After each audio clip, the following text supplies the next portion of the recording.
The new Australian Health and PE curriculum will really help teachers to present a contemporary, cohesive view of health and PE that'll serve kids as they are now and give them the knowledge, skills and understandings to help them in the future. It's quite exciting that it will allow teachers and students to be able to explore the issues that are important to them in a safe way. It's a first cohesive, contemporary, national initiative that will give a learning guarantee to Australian students for the very first time, and will then be able to have, I guess, a national conversation amongst teachers for the very first time. Sort of framework and direction and guidance that this curriculum can give those generalist teachers, particularly in and around the movement skills and the development of fundamental movement skills and development of movement capabilities, where it provides a framework for them to develop their confidence and their competence and their understanding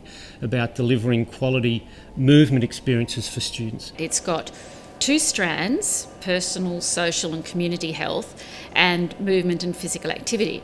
They've got sub-strands to them, but cross-cutting that, we've got 12 focus areas. By having that structure, we're allowing for integration, where appropriate, of those two strands, and that integration will then mean that teachers have really rich units and that time is used most effectively. The curriculum really acknowledges the diversity of students in the classroom, the diversity of relationships that they will have, and the diversity of families and cultures that they come from. I think it'll be an opportunity for teachers to do things differently, to do things that really connect with students in contemporary Australia. The context we live in is a fast-paced, changing environment. We have a lot of technology that never existed before, which brings opportunities and changes in structure of how our society functions. So we have young people who engage with other young people online and face-to-face. So the curriculum actually reflects that. Relationships and sexuality is an important part of teaching in a school.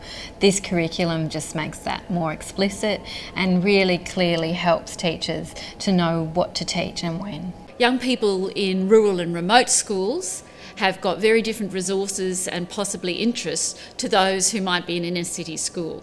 So that flexibility, I think, is really important. Every teacher is a teacher of wellbeing, and at our core is actually having a young person who feels good about themselves. By taking a strengths-based approach, you're looking at the resources that a person might have, and it's not just about money or objects. Everybody has got something to build on, whether they can connect with their family or there are some community connections they can make in order to lead a safer, healthier, more active life. The most exciting part of the mental health and wellbeing aspect, the focus area of this curriculum, is the fact that it can teach young people the skills that they need and give them a toolkit to pick and choose from through all aspects of their life, whether they do have a mental health, an underlying mental health disorder, or they just want to feel happier and well.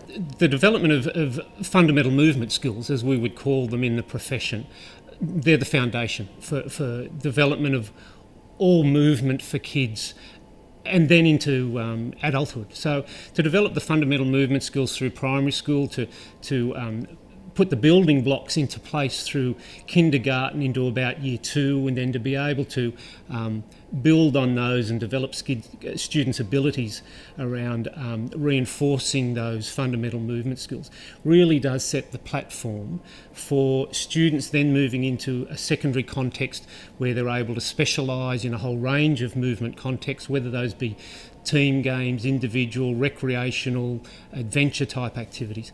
And then to be able to reinforce those habits and behaviours, I guess almost build off the natural enthusiasm that young people bring to school around movement and around play and exploring their movement potential, and to really take advantage of those early years of education where we can certainly put in place those building blocks for movement. As we put in the building blocks for reading and writing, we can put in place those building blocks for movement and work off those natural enthusiasm and excitement that children bring into certainly the early years of primary school for moving. In the physical activity and movement strand, students will very explicitly learn a range of movement skills and knowledge about the movement. But while they're doing that, they will also develop a range of other skills such as teamwork, leadership, taking responsibility, developing relationships.